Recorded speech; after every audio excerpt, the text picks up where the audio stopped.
bonjour Madame Taubira, et d'abord merci d'avoir accepté l'interview de Sciences Po TV et de République Réformiste. Alors, vous avez été pendant 4 ans ministre de la Justice sous la mandature de François Hollande, avant de démissionner en janvier dernier pour des différends idéologiques profonds, au premier rang desquels la déchéance de nationalité.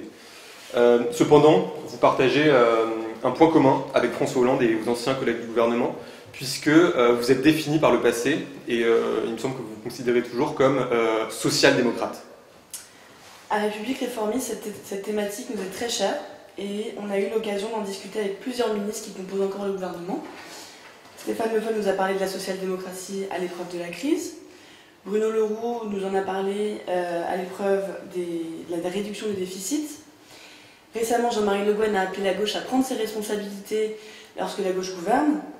Et le point commun de ces 3 personnalités politiques, c'est qu'ils sont encore aux affaires.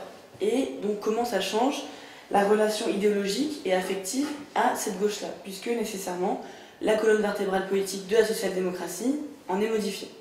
Alors Madame Taubira, déjà, est-ce que vous vous considérez toujours comme social-démocrate? Comment définiriez-vous la social-démocratie à la française?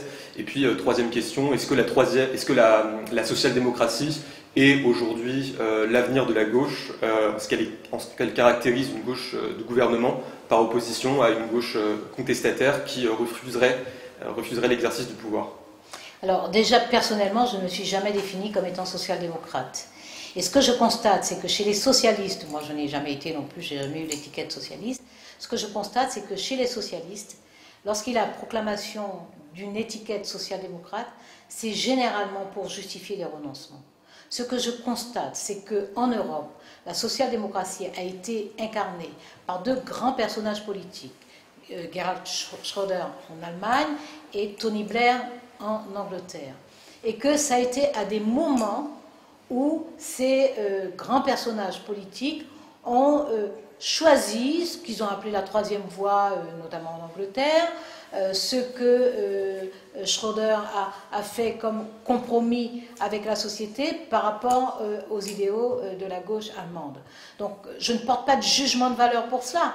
Je dis qu'en termes de trajectoire, cette définition de socialiste en tant que socio-démocrate, c'est une définition dont ils ne donnent pas le contenu, dont ils ne disent pas quel est le substrat en termes de valeur, mais qui apparaît comme un positionnement pragmatique.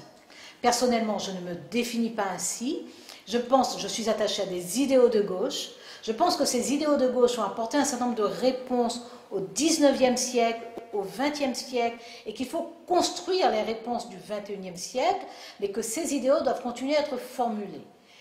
Lorsque je dis que la gauche, l'ambition première de la gauche, c'est l'égalité, je dis qu'il faut, dans un monde ouvert, dans une Europe construite comme elle est, dans une France qui connaît de telles fractures territoriales et sociales, il faut arriver à formuler à nouveau les grands enjeux de l'égalité.